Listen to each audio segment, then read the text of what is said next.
Welcome back, everybody, to the Brewers franchise here on the channel where we begin at 9-15. It has not been a kind last 10 games. We've lost 9 of them so far. So let's take a quick look and see if we can identify what's really been the cause of this skid. Starting with the pitching rotation, it's been pretty ugly, and this might be the majority of why we've been failing as of late. Brandon Woodruff, our ace, has a 5.27 ERA. Mizorowski, our young future ace, is now at a 4.26 for his ERA. He's got plenty of strikeouts in his innings pitched, but the whip is a little high, and they've been able to score on him. Chad Patrick in the 3 spot is not doing bad at all, really. It's a 3.80 ERA. Yeah, the whip is just a little bit higher, but through 23 innings, he's got 2 wins for us. Quinn Priester has not gotten a win yet, and the low strikeout rate and the high whip, I think it's probably a control issue right now for Priester, and he's got a 4.63 ERA, which brings us to Lucas Giolito to round out the starting rotation. This is the free agent starter that we got, and as the 5 starter, I had the least amount of expectations for him, but he's actually doing better than everybody else. He's only got one win right now, but through 23 innings pitched, he's got 20 strikeouts, a 1.29 whip, and a 3.47 ERA. So Giolito is actually doing better than everybody except for Woodruff in the whip category, but he is right now our ERA leader. 3.47 is the best that we've got. In the bullpen, we've got a standout in Kyle Harrison. Now, he does have starter stamina at 67, so he is the long relief pitcher for us and backup number 6 starter in a way. Harrison, with 13 innings pitched, has only gotten 7 strikeouts, but the whip is at a flat 1.0, and the ERA is looking incredible right now at a 0.69. Ashby's also doing an excellent job right now through 14 innings pitched with an excellent whip and ERA and lots of strikeouts. Jared Koenig has a 9 ERA, so he's not doing that well. But you got to remember as well, with the bullpen, especially with the limited innings pitched, that it's very, very often misleading, whether it's a high or a low ERA.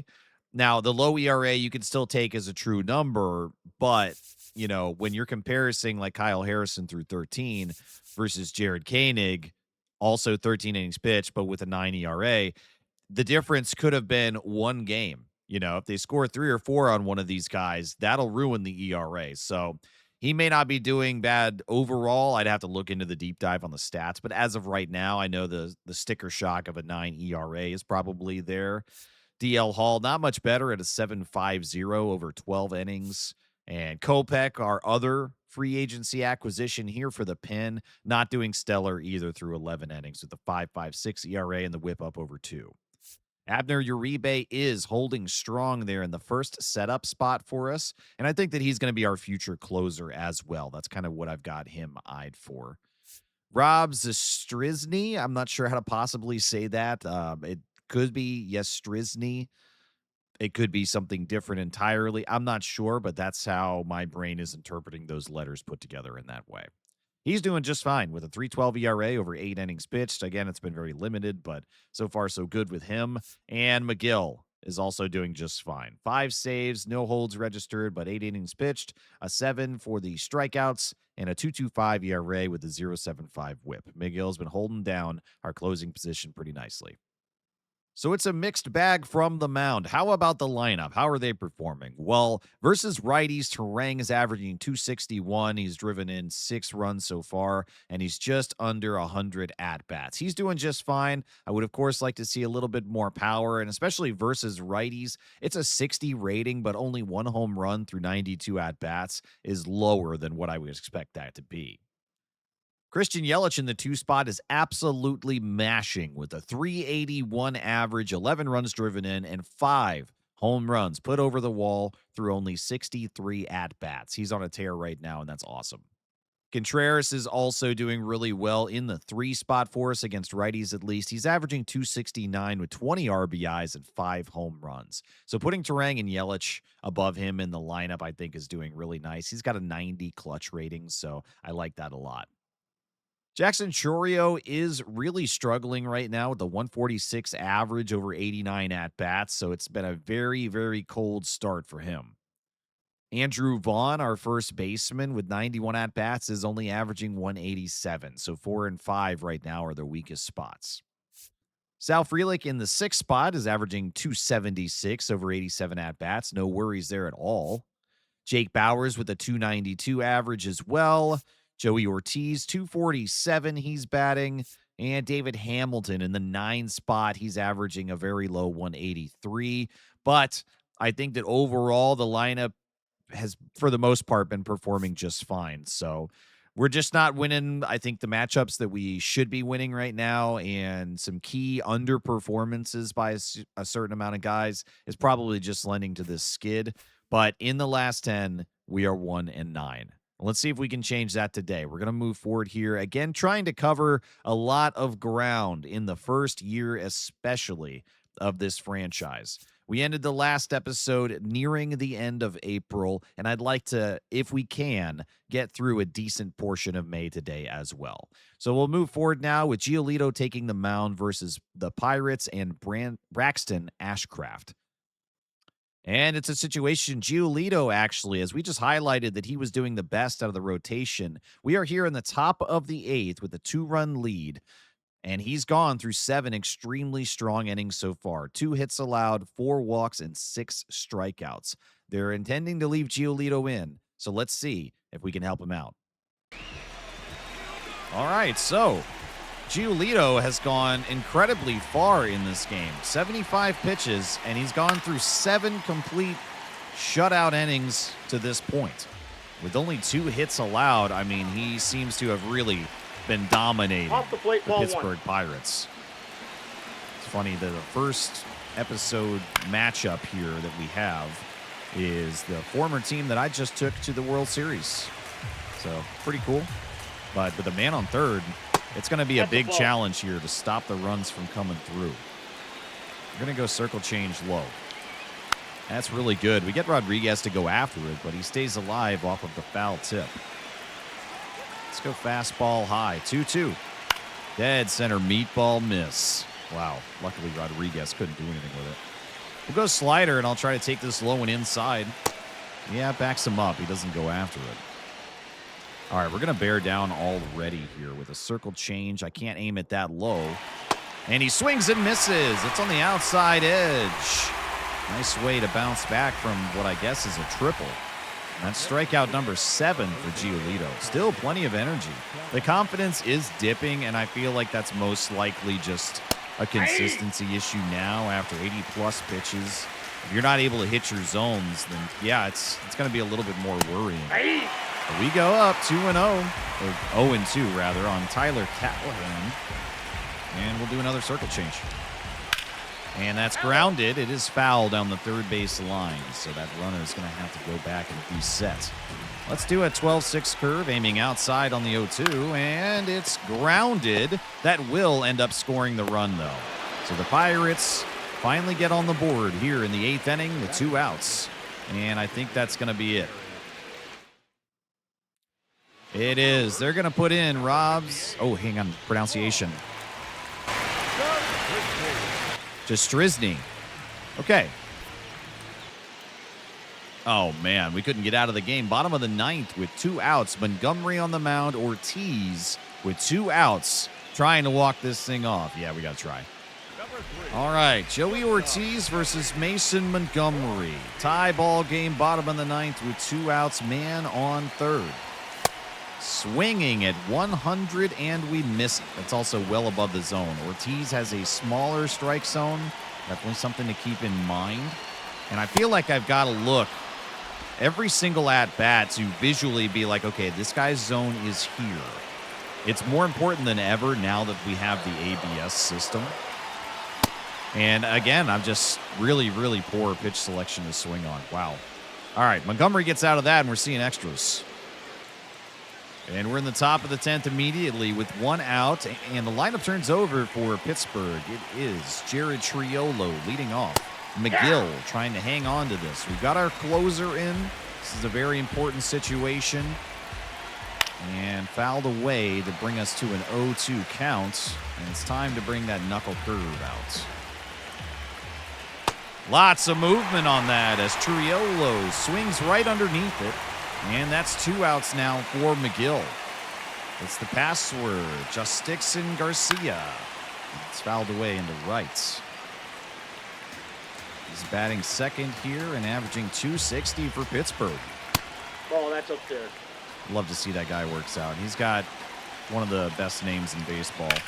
And that goes to left center field. Can we get there in time? No, we cannot. And it's going to go over the wall as well. A ground rule double and an RBI for the password as Pittsburgh is now ahead. And Ryan O'Hearn, Outside, that's a ball. former Oriole here, up to the plate in the 3 spots. Fouls away the 2-seamer to even up the count. Your fastball low and in. Yeah, we get him to chop at it, but it's a foul ball. We're going to go back to that knuckle curve. I want it low and away. Oh, that's really good. Outside. I'm going to, nope. Okay, call stands. I didn't even get the animation there. I was able to challenge, but couldn't get the call. It's fouled away off the lower outside corner there. O'Hearn stays alive. Let's go 2-seamer at the top. And it's called. I actually don't think that was a strike, but we get the call for McGill. And it's time to strike back or lose this game.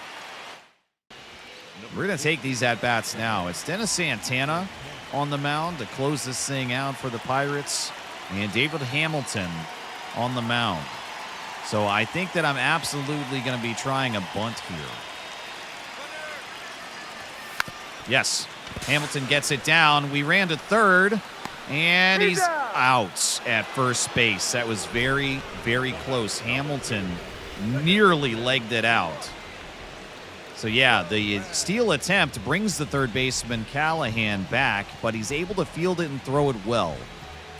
That was a really, really nice defensive play. And just half a step. Wow. So close. And the lineup's going to turn over now for Bryce Terang. Just got to put this ball in play. And they thought that we were going to do a bunt squeeze there at home plate. They were wrong. I'd like to take a swing here with Terang. And we do swing, and there's nothing but air. 1-1. All right, smaller strike zone. Got to get in that mindset. And there it is. It's a bloop that goes out into center field, and we are all tied up once more. Terang reaches on a clutch single. And Yelich now ready to follow him up, and with 1 out, I am sending Terang. They throw up, and off of the bounce, they can't get the tag. There we go. Terang in the leadoff spot. I know he's got a lot of clutch as well, which is a choice to have him on, if he gets on as well, off of the leadoff spot with no way to use that clutch rating. I know that there's people that would tell me not to put him in leadoff, but I really, really love if he gets on base, the speed threat that he presents as well. So I know he's a skilled hitter, and I just like having him on base more than waiting for a situation for him to possibly try to bring someone in. All right, Contreras at the plate. I am intending a steal here, but that's a late jump, so I'll foul that slider away. Contreras swings over the top, but it's a bad throw to third, and we've stolen another base, but we're down in an 0-2 count now. Terang has stolen 7 bases so far. I want some really high stolen base totals for these fast guys. It's one of my favorite things to do in the show is weaponize speed, and the Brewers have got plenty of it. We'll have to try again, though, in the 11th as we swing and miss on the slider from Santana. We enter the game again in the 11th. McGill still on the mound. O'Neal Cruz up to the plate. Runner on second, and we miss with a fastball inside. That fastball is driven into left field. We're going to throw home just in case, and that's a terrible throw, but they don't chance the run home. So Cruz with a single. Runners on the corners now for Jake Mangum, former Tampa Bay Ray here. The guy I would have liked to have seen stay in the Tampa system, but gave him to the Pirates. And Mangum It's now even at a 1-1 counts. Make it 1-2. We go knuckle curve. And that's hit well. It's going to go into center field. And once again, the Pirates are going to break the tie. It's a 3-4 ball game. Didn't mean to throw home. And we once again are going to have to try to bounce back and tie this game up. Nick Gonzalez at the plates. Watches the ball inside. Barely misses at 102. Really, really tough take for that one. And a little more in. That was right there. We'll go to the two-seamer now. Almost the same spot, and a run in and right. We've got out number 3, but now again under the gun. This is the situation that never ends. Do not have speed on second now, but Jackson Chorio could definitely tie this game up. We swing inside, and it is brought down in foul territory. Another very, very poor decision. Not a good start offensively for me here in this recording session. Sorry about that, guys. Andrew Vaughn now to the plate. And, yeah, you got to swing at that one. Sinker, center of the zone. We're late on the timing, so it's fouled away. Vaughn not very reliable with runners in scoring position, at least not so far this year. And I thought we could get that one into right. We don't. Early on the timing. But, yeah, another bad pitch. This is really embarrassing start. Thought that was coming back down. Swing and a miss. They've got my number to start today. We'll consider this the warm-up. 2 down. Final out. Sal Frelick now. And we do decide to take it, and I think they're going to get this challenge. That looked like it was definitely in the zone. Yeah, not a 50-50 ball, but enough to be in there. I thought it was fairly clear. All right, the 0-1 here to Frelick. 2 for 3 today. Swinging inside, a cutter. Just keeps coming. Gonna have to do some type of warm-up, I think, the next time that I record, just to get me in the mentality of taking pitches and trying to work the counts and stuff like that. Maybe I need to play an exhibition game here before I just hit the record button, because this is a really, really poor showing. 1-2 on Frelick. We'll let that one go as well. It's a slider that misses. Santana is fatigued. He'll be at his most unreliable, but we're at our final strike, so there's not much time to even worry about working that. We defend, I guess, our thighs from getting hit there. 2-2. Shouldn't have swung at that slider. That would have loaded the count. Got to swing at that, and it is stopped at second base. If that would have gone through, we would have had the tying run come home. Frelick, though, does at least extend this game. And Jake Bowers now could be the final batter. Could break this game open. The winning run is on first base, and there's 2 outs. We'll let that go under the zone. This would be the precise moment, if I had to choose so far, to have a clutch hit. This would be it. Swinging under the zone. Should have let it go. That, I think, was going to be another ball. Yeah, it was. Okay. 1-1. Still got a few pitches to work with. That's under the zone and a miss from Santana. He falls behind him count. Fastball slider so far. Fatigue level mounting. And, man, that was it. A four-seamer. They were early on the timing. Home run distance, and it would have been a walk-off home run. Instead, we're down to the final strike once more. 2-2. Gotta defend the zone there. That slider. We could have taken that for a distance as well. Good timing. Just not the right angle there from Bowers. 2-2 again. Dead center of the zone. Fight it away. Chance of let's go Brewers. They have not given up on us. Come on, guys. Got to defend the zone. Not a pitch that I want to swing at generally. But, yeah, that would have been strike 3 if we let it go. So it's 2-2 one more time. This is pitch number 8 now. Under the zone. Wide I swing. Oh, my gosh. Thankfully, Bowers gets it. That was the second worst pitch of the at-bat. 2-2 again. Defending. What a marathon at bat from Bowers as he's fighting off Santana and my bad decisions. Come on. No, we swing over the circle change. You can't get it. And the Pirates, after a very long game, finally cinch it. Yeah, that's tough. That's not a good feeling to leave that one with. So I came in with the intent to snap the losing streak and prevent the skid from going further. And some really poor at-bats led to a loss in our first game of the episode. Next up is Woodruff versus Skeens. Now, Skeens has a 4.56 ERA right now, 27 strikeouts through 23 innings pitched, but he has lost 4 games this year already. So I don't know. Maybe he's having a moment as well, and we can try to jump on that. Our rotation turns back over to Woodruff, and let's see if this Saturday game goes any better. It's a close one. We win a low-scoring affair, 1-0. McGill gets the win. Ramirez takes the loss. And what was the difference for us? That's a no-hitter. The Pirates did not register a hit. Wow, I'm so happy I looked at the box score. Oh, my gosh. This has to be, a combined no-hitter. 3 different pitchers that came in. Woodruff with an amazing start. 7 innings pitched, no hits, of course, no earned runs, 2 walks, and 14 strikeouts. Racked them up like crazy. Lowers his ERA to 4.19, passes it off to Abner Uribe, our setup man. He goes for an inning and 2/3 with only 1 strikeout, so the defense really held him in check. And then Trevor McGill comes in for the very final out that we needed. A 3-man combined no-hitter against the Pittsburgh Pirates on a Paul Skeens start.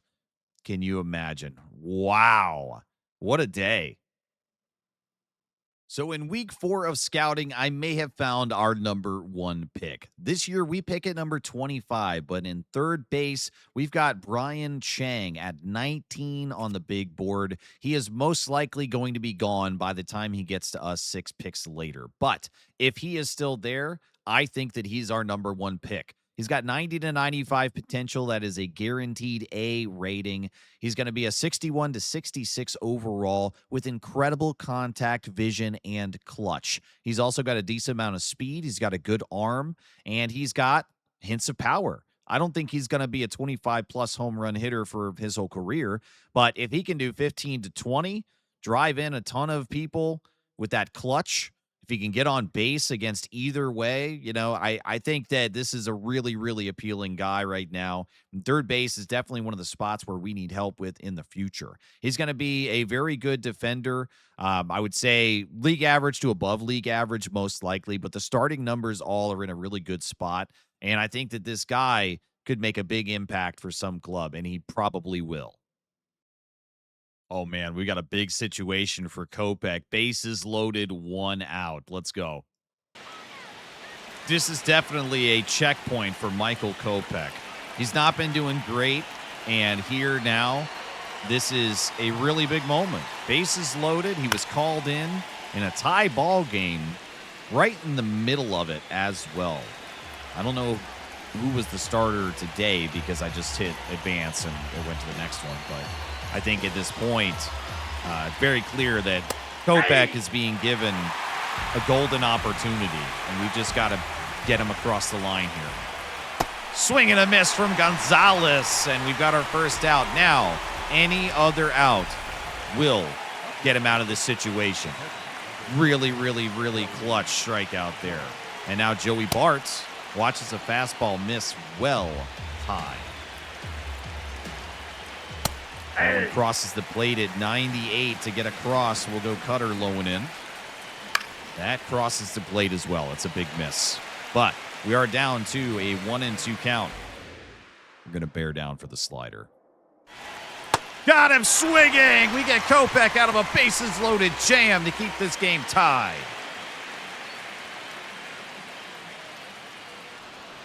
Well, the Pirates end up winning, and that's demoralizing after we got him out of the jam there, but it's a 7-3 loss. Oh, my.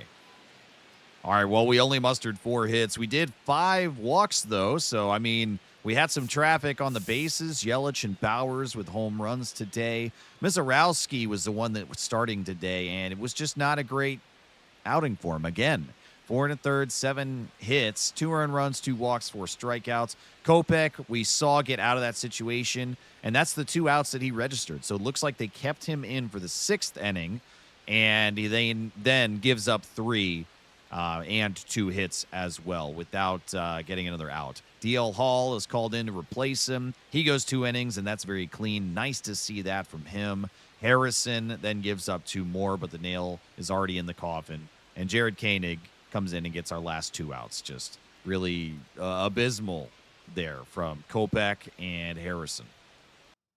So that's a loss in our first series to start the episode, but we did not get swept. At least there's that. Okay, well, what about Chad Patrick? Can he take the mound and have a good outing? He's got a 3.80 ERA. He is the second best pitcher as of the start of this episode in our current rotation. The Diamondbacks are under 500. Let's have a get-right series at home. Come on, guys. No, it's a 3-5 loss. Abner gets credited with that loss, or rather charged the loss. And then we move to Quinn Priester. Oh, wow. Big moment for him. Top of the 4th with 2 outs, bases loaded versus Alec Thomas. All right, let's get in there. This is another big checkpoint here. Priester, I'd love to see him do well. We don't get the call. That was very close to where I put it, though. That was a ball. And we'll go sinker away. 1-0. That gets the corner, and that is a ground out to third base. Priester has got out of the jam. Nice job. Later on in this game now, it's Abner Uribe tasked with preventing runs. We've got 2 outs, and the lineup is turned over. It's Perdomo waiting to take his first pitch.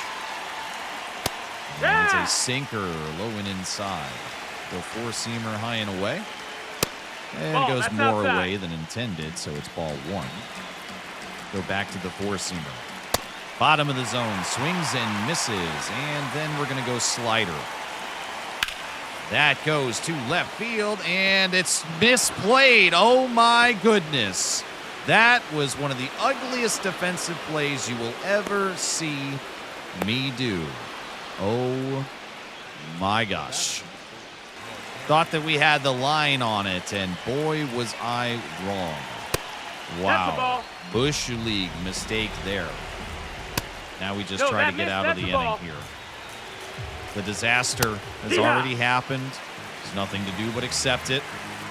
Marte into center field. Abner is going to really dislike me after this outing.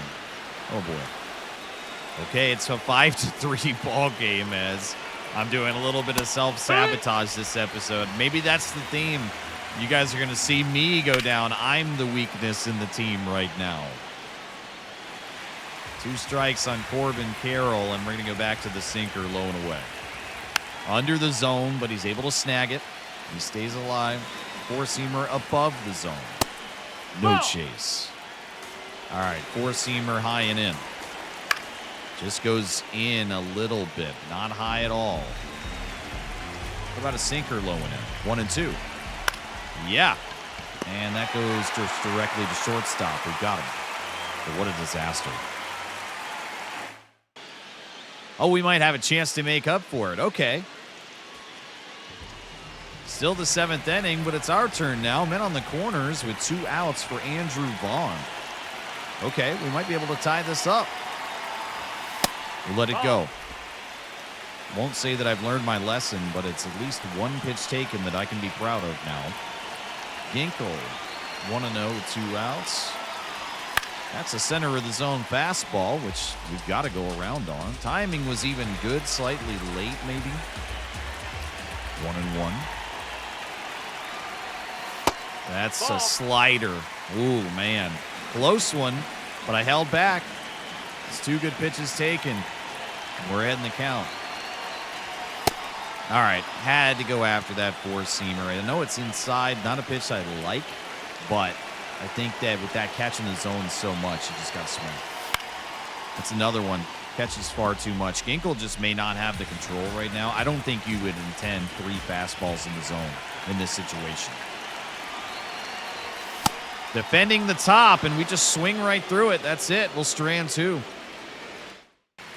Okay, we'll get another shot at it in the bottom of the 8th. Bowers. Nobody out. Yeah, I'm sending that runner. We're going to weaponize that speed the entire time that I have control of this franchise. If you've got speed, you're running. That's it. So we put a man in scoring position now with nobody out for Bowers. Would love for him to tie this game right here. Meant to check that swing. Oh, boy. Maybe I'm just in a funk today. I don't know. We'll leave that fastball alone. 1-2. I don't know. I felt fine before starting recording. Clearly something's not working here in the game, though. Not for me. 2-2. Come on, man. Okay, we defend the zone there, and it gets through. It gets through. We've got a lot of speed. We may not have another chance, and we've got him. He's safe at home. We have tied this ball game. Bowers with a clutch RBI single. There we go. All right, Bowers is the DH, so we're going to pinch run Blake Perkins. He's got 88 speed and 73 steal. Oh, and they are nervous about that. That's one disengagement from Ginkel. We'll send him the extra step one more time, and I'm, again, intending absolutely to steal second base. It's a slow delivery by Ginkel, and he's there in plenty of time. I'll trade a strike for a steal any day. So pinch run, stolen base, runner in scoring position one more time, and it's Ortiz. Wow. Just a foolish, foolish man I am today. 0-2. And that's a slider that goes into the other batter's box. Confidence is low. We got to take advantage of this, man. Defending. Yep, that snagged just the very bottom portion of the strike zone, so it's right to swing at that pitch. We force that situation. That's why you don't want to go down to 2 strikes, because then the options are not whether it's a good or bad pitch to swing at, but is it anywhere close? Is it in the same area as the strike zone? If it is, you must swing, because you don't want to look at strike 3 coming down and at least not give yourself an opportunity to do something with it. That slider was under the zone. We're early on the timing as well, but like I'm describing, it's a situation that we put ourselves in by getting down in the count. You know, that's the battle between the batter and the pitcher. Nope, that's Four-seamer outside. misses. Ball. Tied up at 1-1. Ginkel is fatigued as well. So in addition to the lower confidence right now, he's also going to have lower control. That's the And ball. that's probably why that four-seamer missed right there. 2-1. Still got a chance to make up for this and get redemption. And that's a miss. I wanted to swing at that just to try to protect the zone a little bit, but I held off. Luckily, I did. It's 3-1. And that's ball 4. That's a much better at-bat. So we've got Hamilton on first now, and he's also extremely fast. And that is going to cause the Diamondbacks to make a change. They're going to bring in right-hander Paul Sewell. Wow. 9+ ERA for this guy so far. Bryce Terang. I'm considering a double steal, really just to eliminate the possibility of a double play ball. If I can do a double steal, that'd be really cool, wouldn't it? They're watching second close, but we've got a lot of speed and a lot of steal rating. I think I'm going to do it. You know, the stakes are a lot lower in year one, especially as we've lost 70 of the last 20 games. Obviously a joke on those numbers there, but we're going to try it. Double steal is going, and it is successful. We traded a strike for 2 bases there as Perkins and Hamilton, perfectly in sync, are able to move up into scoring position. That is awesome. No more double play possibility unless there's some weird shenanigans or black magic. And that goes through. There we go. I'm not sending the extra runner home, but Bryce Terang with a clutch single to get us through into left field, and we have taken the lead. Let's go. Okay, and it just continues. So now with speed on first, I'm sending that runner. We're going to steal every base in the stadium.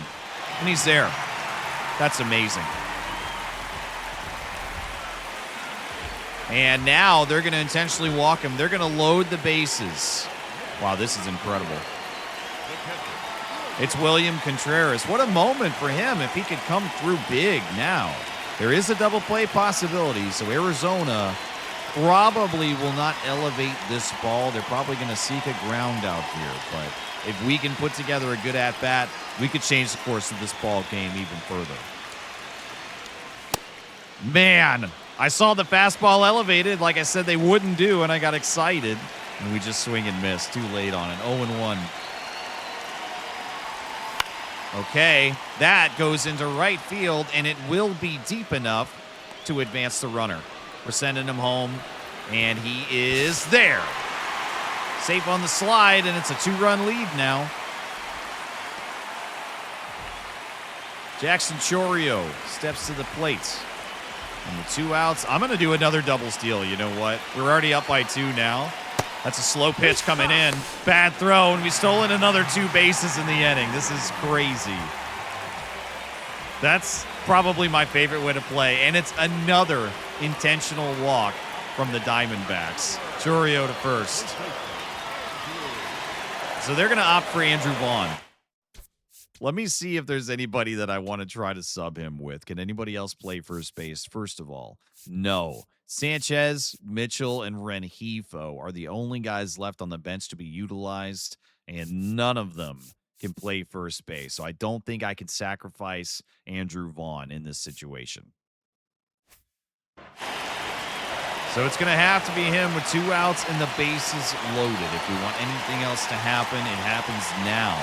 Sewell under the zone, and it's foul. Yes, just barely bounced back enough. It was good timing, but it was a horrible pitch to swing at. I don't know what I was thinking there. Maybe just excited at the opportunity. We'll let that go, and I actually thought that might have been a strike, but no. Vaughn has another low strike zone. It's underneath the wall out there.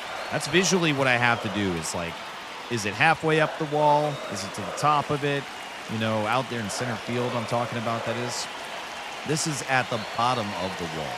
Now, the grass coming towards home plate does not help here to try to indicate where the bottom of the strike zone is.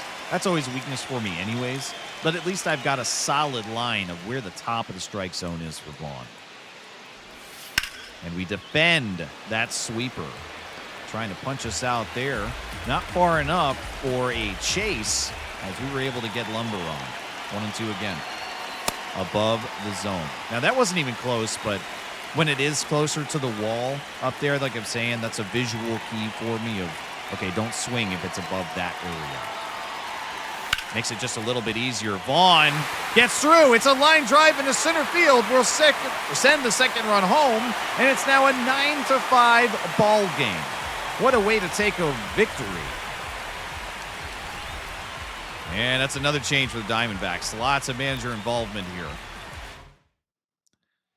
They'll make a change to another right-handed thrower. It's Cage Stroud.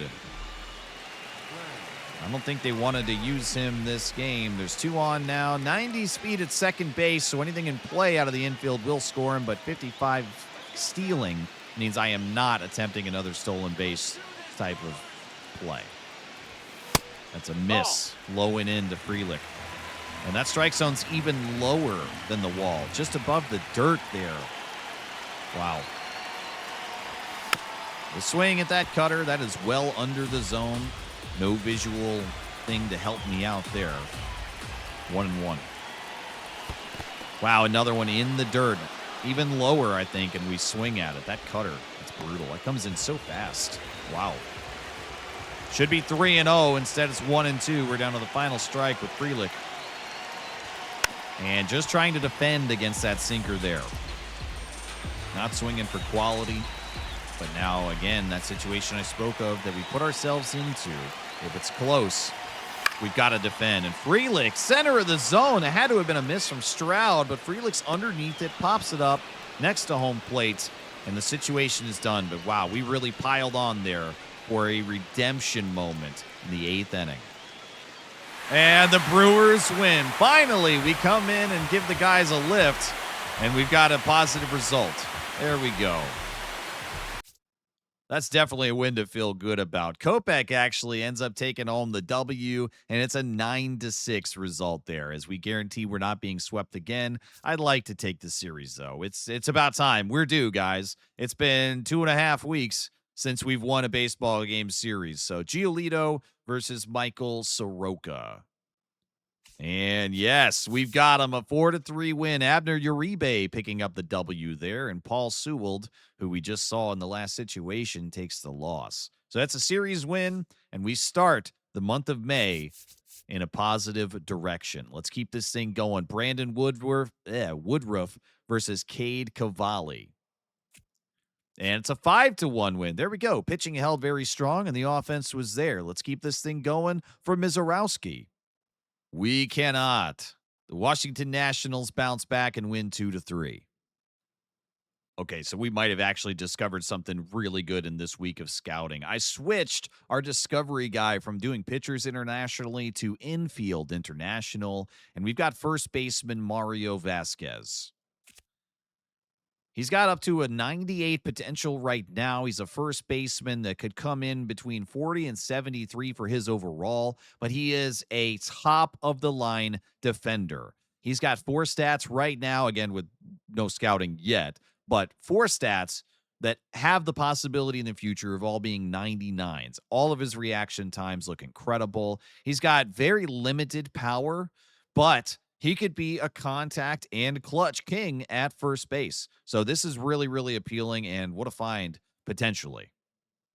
Can Chad Patrick give us another series win and a lift here for momentum?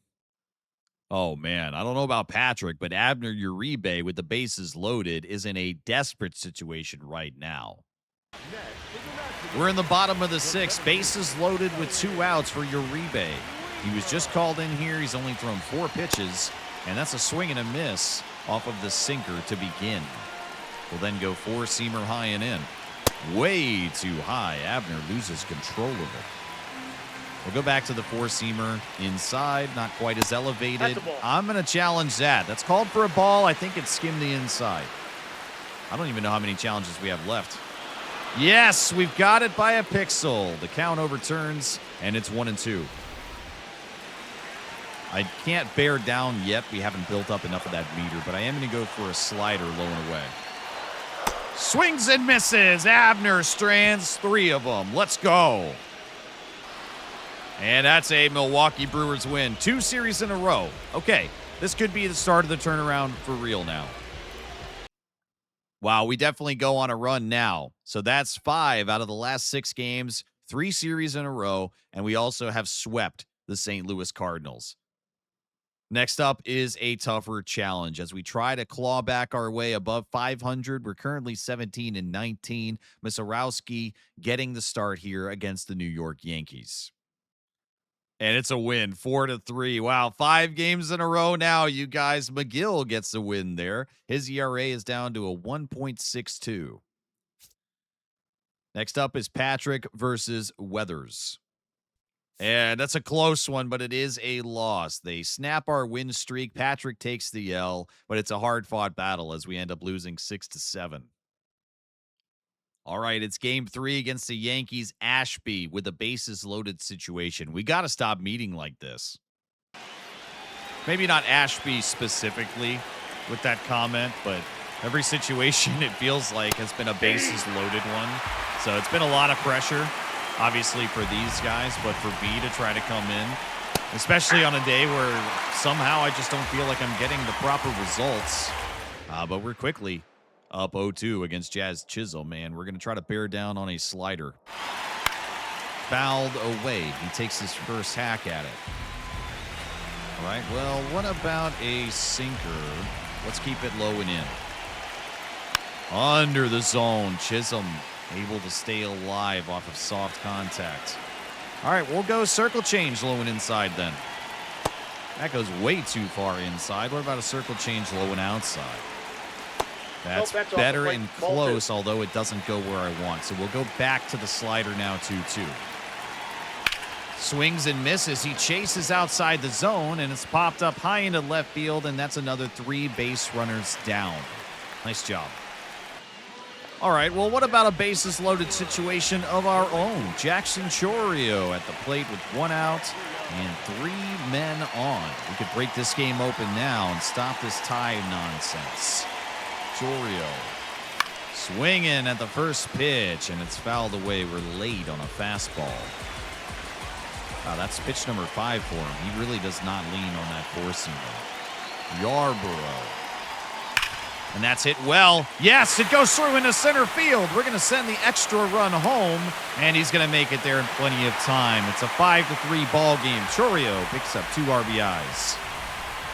Very nice job. And now Andrew Vaughn steps in with a fully pink bat. That's awesome. I love when they can color those things. Oh, no. We took a swing at that fastball, and we just pop it way up in foul territory. Out number 2. Focused on the wrong thing there as I see a pink bat. It's distracting, and then we pop out.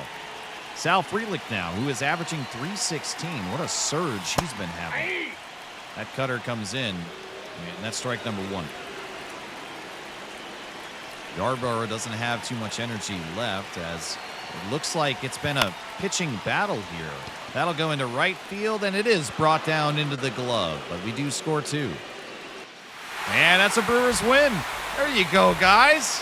All right. Can you feel the difference in the air? Can you smell it? Is it different? I don't know what's going on, but we have finally snapped our skid, I think, officially. It's been long enough to call it now. And so now in our last 10, we are 8-2, which has brought us up to within 4 games of the Pirates. We are just 3 games behind the Reds, but it's definitely looking better now. And that'll do it for the episode today. I want to thank everybody very much for watching. We end it at 19-20, and I know we didn't get quite as far as I had hoped for at the beginning of the episode, but I still think that it was a lot of fun to hop into those situations and be involved so heavily in some of those outcomes. Thank you guys, and I will catch you next time.